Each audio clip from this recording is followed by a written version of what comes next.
dimanche dernier, qu'as-tu fait? Eh ben, dimanche dernier, en fait, j'ai fait le tour de nos étangs parce que samedi, j'ai constaté que le vent tournait à l'est.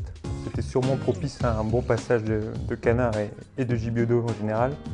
Donc j'ai décidé avec mon frère d'inviter un très bon ami pour faire le tour de nos étangs, justement. Voilà. Et tu chasses sur combien d'étangs exactement? 4 étangs. 4 étangs. L'intérêt, c'est que bon, c'est des biotopes bien différents. Chaque étang est vraiment bien particulier. C'est-à-dire?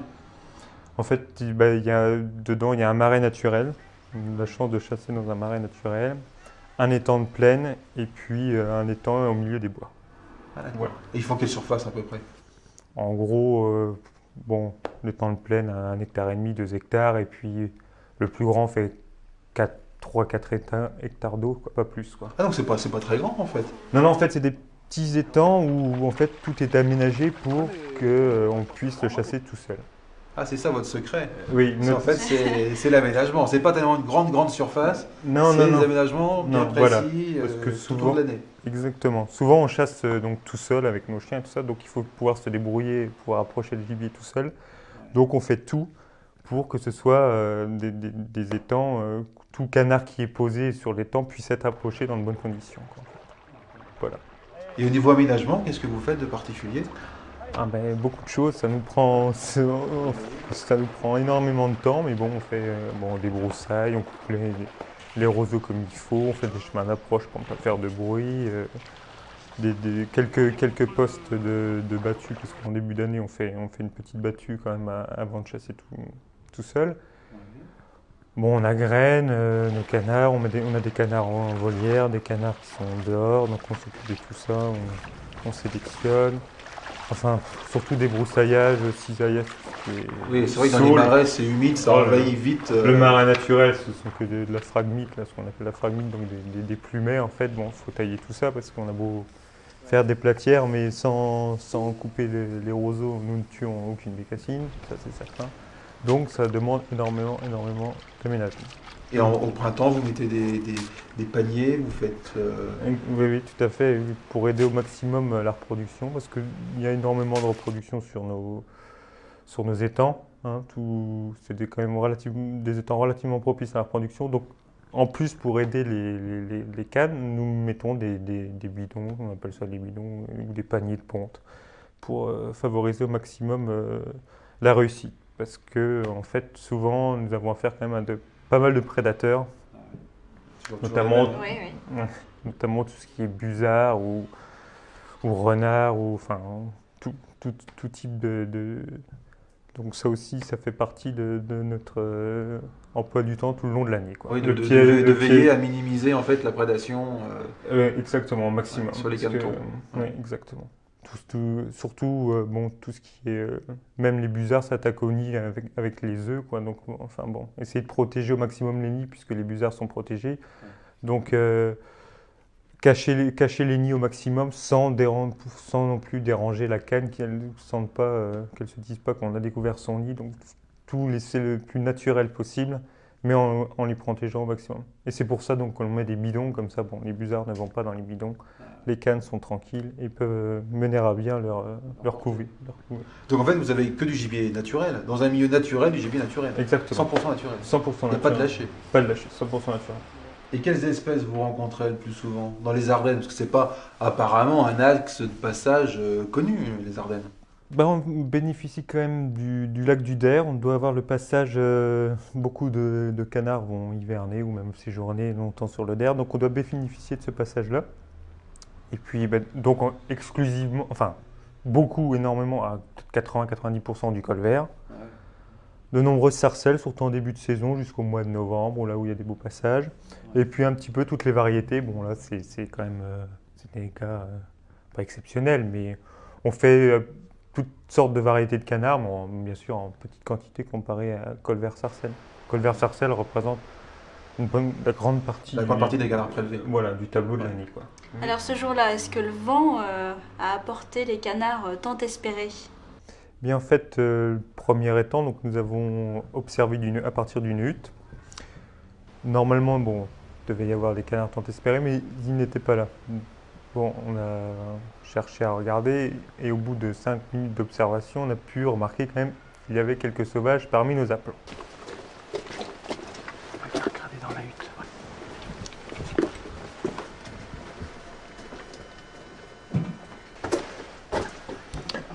Apparemment, il n'y a pas grand chose. Non, ils sont pas devant. D'habitude, ils sont là sur la petite digue au milieu de l'eau. T'as quelque chose, toi? Non, j'ai rien là-bas. Bon, à mon Dans avis, les herbes. à mon avis, ils sont avec les aplants au fond. On va aller voir ça de dehors, parce que là, On va les peut pas regarder. voir. Ouais. Bon, allez, on y va.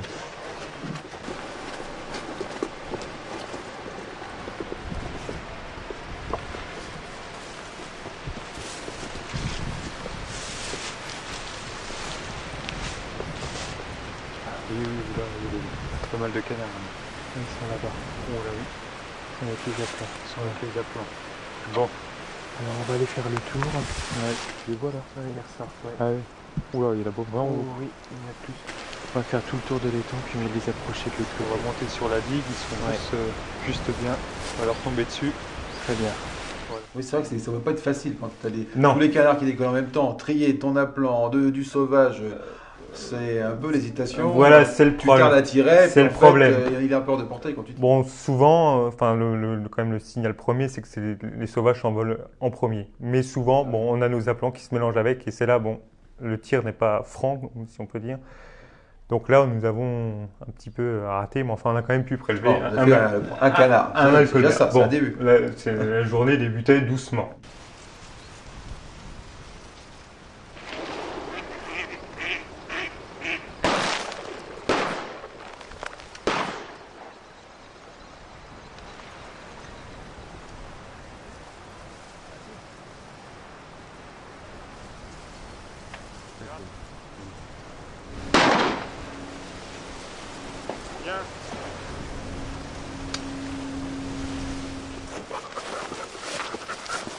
Bon, alors, on va chercher le canard. Allez, viens, Match. On va aller rechercher le canard. Il doit être gelé ici, il est tombé juste devant. Allez, Match. arrivé là, la nage. Ouais. Allez, Match. Tiens, le là. Et le toit est encore blessé. Vas-y, va vers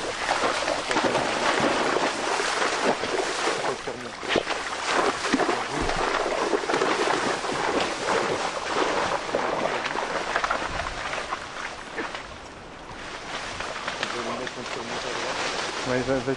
Tiens, il remonte devant. On va finir par la voir. Faudrait pas qu'il regarde les réseaux. Derrière, Match. Derrière, voilà, c'est bien. Cherche le petit canard, vas-y. Rambo. il doit y avoir un mort, parce que là, Il n'arrive plus à plonger. Il est là, Match, vas-y. Allez, vas-y. C'est bien. C'est bien. Apporte. Apporte, c'est bien. Viens le chercher. C'est bien. C'est bien. Bon chien, ça. Très bien, Match. C'est bien. Très bien. C'est bien. Bon, et voilà le premier canard de la journée. c'est bien. En espérant qu'il y en ait d'autres. Hein. Ce n'est que le début. On est que le début. C'est bien, Match. Bon chien. Allez. Oui. On y va.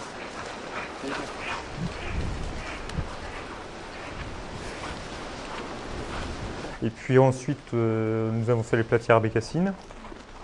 Avant ça, on a vu voler une sarcelle qu'on n'avait pas dû bien repérer de la hutte.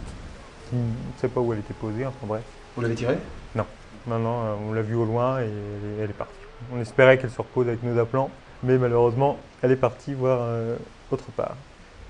Après, nous avons enchaîné par voir s'il y avait des bécassines dans les roseaux. Malheureusement, rien du tout. Pourtant, c'est pas faute d'être accueillant. Mais alors là, pas d'apparence, pas de coup de bec, pas de crotte. Là, apparemment, le passage de bécassine ne s'est pas réalisé.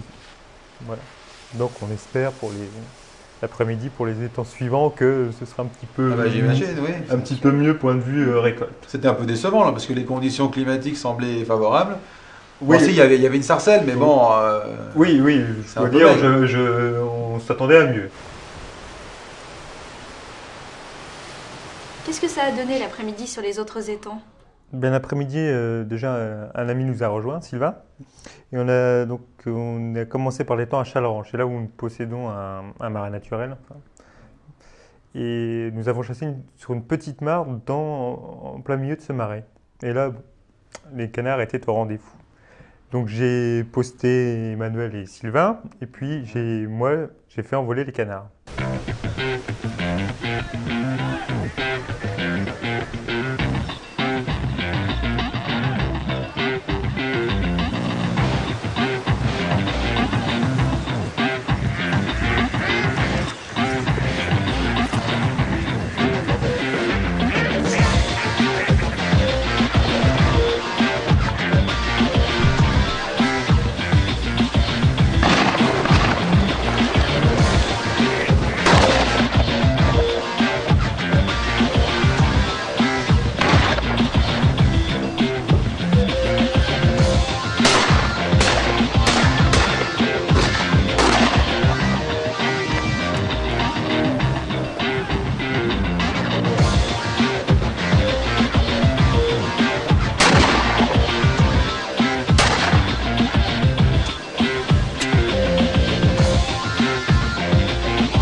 Alors ça a été? Très bien. J'ai vu que ça tombait pas mal. Quelques-uns. Il y en a quelques-uns, on en a là sur la digue, il y en a bien. derrière. Il y en a un Ouais, beau ça là. va, c'est pas devoir retrouver ceux-là. Il y en avait un sur la digue. Un 2 là, un là-haut. On en a D'accord. 5. Ouais. Oui, il y avait Ouais, une c'est belle volée au début. Ah oui, hein. oui, oui. Ouais, c'est bien décollé. Plein, bien plein, passé. plein. C'est bien passé. Bon ben, je encore. vais aller chercher les chiens. Ouais, D'accord, on va retrouver ceux-là et puis. Ouais, vous ramassez ceux qui sont faciles à ramasser. Je vais chercher les chiens. D'accord. Voilà. À tout de suite.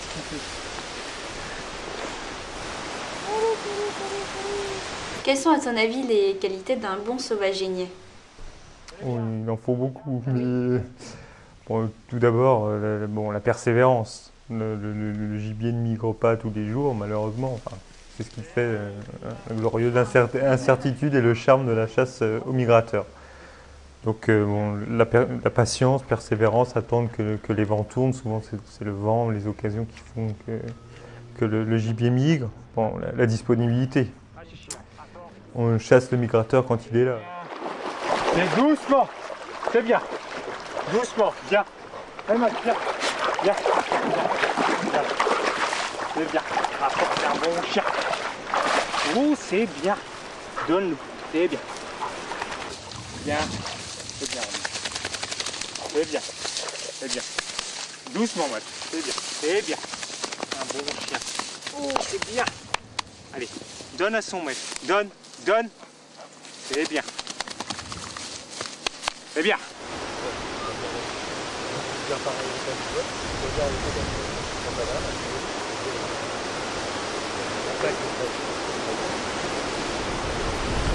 Donc à la suite de Chalrange, on a décidé de faire un troisième étang.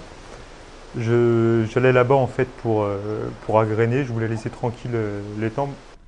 Et en fait, en faisant le tour juste pour voir quand même s'il y avait quelque chose d'intéressant à tirer, j'ai remarqué qu'il y avait 4 souchets posés parmi nos aplats. Les souchets. Oui, comme quoi le vent d'Est apporte toujours ce lot de surprise. Et donc là, branle-bas de combat. Je fais le tour, hein, D'accord. vous les poussez, vous postez là, donc vous alignez tous les 50 mètres quoi. Donc je passe le tour. Bon, ils vont s'envoler, ils vont venir sur vous, donc et puis après. Non, mais pas de problème, hein, les je ne Antoine, vous ils dis sont rien. là-bas. Ok, moi je fais le tour. D'accord. D'accord. Bonne chance. À tout à l'heure.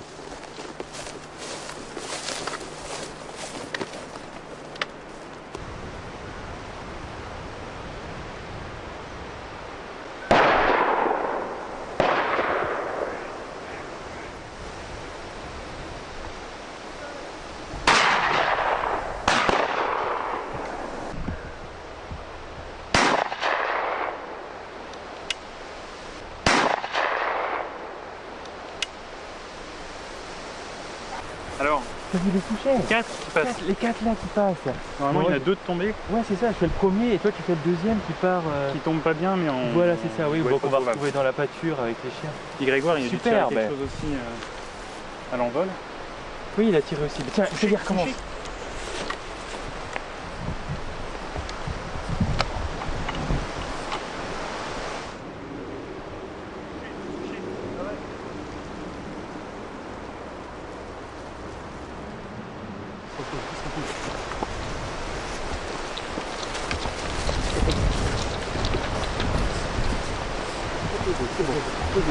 On a fait une approche pareil que moi quand j'ai rabattu, parce que les canards étaient posés juste, le souchet était posé juste au bord d'une digue. Donc là, bon, les aménagements font qu'on leur tombe dessus. Chacun à côté de l'autre, puis bon, celui qui l'a, on tire à l'envol. On tire à l'envol. Allez.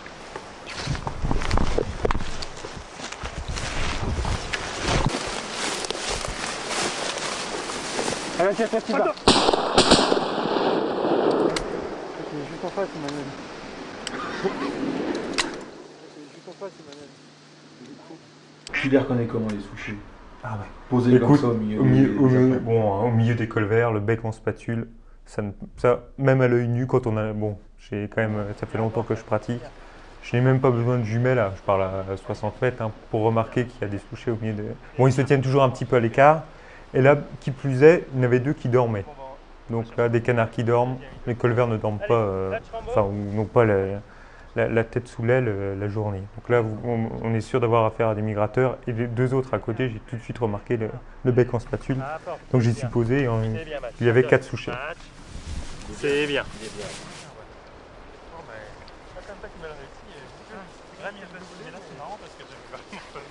J'ai même pas vu qu'il avait pris le coup. Si, mais je l'avais pas vu. C'est bien. C'est bien. C'est bien. C'est bien. C'est bien. Donne. C'est Là, bien. les migrateurs étaient au rendez-vous, donc sur 4 souchets, 3 sont morts. Ah bah c'est Donc, bien, ça fait une belle journée. Ça. Ah là là, oui, ça fait une belle Non, journée. mais c'était peut-être pas fini parce que tout à l'heure, Ah si bon j'ai bien retenu, t'as dit qu'il y avait 4 étangs. Exactement. On en a vu que 3. Bonne mémoire, on a la oui, bonne que- mémoire. Oh là là. Parce que donc j'avais prévu de ne pas faire celui-là parce que j'avais repéré sur le 4e étang il y avait énormément de colverts, donc je m'étais dit on fera ça, on laissera ce 3e étang tranquille. Donc en effet, après cet étang, nous sommes allés sur le 4e étang où effectivement tous les colverts étaient en rendez-vous. Il y avait je sais pas, 80 à 100 colverts sur un étang où il y a 3 hectares d'eau peut-être au maximum. Et dedans il y avait peut-être une dizaine de sarcelles et un pilet. Chose quand même qui chez nous est assez rare. Emmanuel, mon frère, a fait un magnifique coup de fusil sur une sarcelle. Très très beau coup de fusil. Et puis on a prélevé chacun 3-4 colverts, quoi. Donc oui, C'était pas mal. c'était pas mal. Le pilet, oui. Le pilet nous a échappé. Il n'a pas pu. Parce que j'imagine que dans ces cas-là, quand les canards arrivent, vous tirez en priorité les sauvagines. Ah oui, exactement. Là, Moi, je j'avais portais sur donné, les sarcelles, on avait le tous pilet. les instructions. Si tu repères un souchet, un pilet ou des sarcelles, tu tires en priorité le migrateur, la sauvagine. C'est comme ça qu'Emmanuel a fait une sarcelle au milieu de 30 colverts. Hein. Il a l'habitude, comme moi, il pratique la chasse au libido depuis une dizaine d'années. Hein.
Viens. Grégoire, normalement j'en ai un par là. Viens là. Cherche un peu. Allez, ça cherche un mâle. Viens Match, viens. Tiens, bah, il est là. Hop, tiens, bah, il est là. C'est bien. Un beau mâle colvert. C'est bon, on a un autre. Ouais, il y en a un derrière. Il y en a un derrière. Cherchez. Oh, il est ramassé, Match. Viens. C'est celui qui est devant, Sylvain. Très bien, Rambo, c'est bien. Très bien. Ça va être le dernier, Sylvain.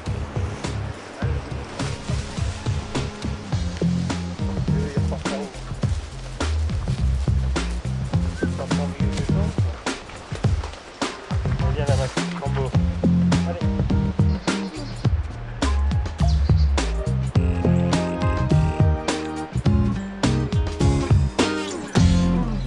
Bon, et après, c'est tout. Après, une petite passée. Une petite passée Une quand même. gourmandise. Voilà, une petite passée. Donc là, on est retourné sur le premier étang où le matin, ça n'avait pas très bien marché. On s'est dit quand même, ils doivent venir bien à un moment de la journée. Là, l'intérêt de la passée, bon, c'est de pouvoir les prélever en petits paquets. Et puis, bon, tout ce qui va avec la passée, quoi, le crépuscule, les lumières, orange, le ciel orange, rose, les canards qui se découpent dans le ciel. Oui, des petits bolides qui arrivent. Ah là là, on voit les petits points arriver des au nuages qui grossissent et qui viennent se poser à tes pieds. Oui, c'est ça, exactement. On les voit arriver de loin, on a le cœur qui palpite. Et puis ils arrivent, ils sont habitués souvent. Bon, on les a pas trop dérangés le soir, donc ils arrivent là confiants. Puis là, bon, ça fait des images magnifiques. On en a plein la tête, quoi. La passé vraiment un moment privilégié.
Pas celui-là.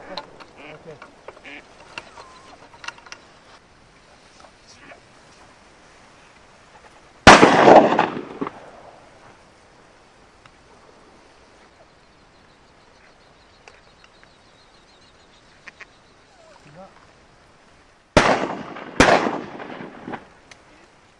Les chasseurs qu'on côtoie respectent beaucoup leur gibier, mais je dirais que c'est encore plus exacerbé ce respect quand on t'entend parler de la chasse au canard. On sent que vraiment... je me demande même jusqu'à quel point, parce que j'ai déjà eu quand même l'occasion de te voir chasser, jusqu'à quel point de temps en temps tu poserais pas ton fusil pour t'asseoir et pour regarder. Oui, exactement. Je vois que c'est vrai que bon, on est avant tout, bon, on est chasseurs, mais on est amoureux de la nature, quoi. Donc moi j'y passe maximum, je suis quasi tous les jours dehors. Et bon, c'est vrai que souvent j'ai le plaisir à ouvrir le fusil, à regarder, quoi. Bon, il faut toujours chasser, bien sûr. On a toujours plaisir à tirer un canard, c'est le but. Mais bien sûr que ça fait partie. Chasser avec ses chiens, pour moi, mes deux chiens, c'est un bonheur. Est-ce que tu prolonges cette passion jusque dans la cuisine? Parce que plumer les canards quand on a une trentaine, c'est du boulot. Oui, exactement. T'as une technique pour les plumer Ben non, je ne... à la bonne franquette. Non, je ne plonge même pas dans l'eau chaude. Non, ben, c'est une question d'habitude. Puis souvent, bon, on fait plaisir à nos amis. On donne, oui, parce qu'on a la tête d'une trentaine de canards. Non, on donne au maximum, mais non, on plume, on les canards.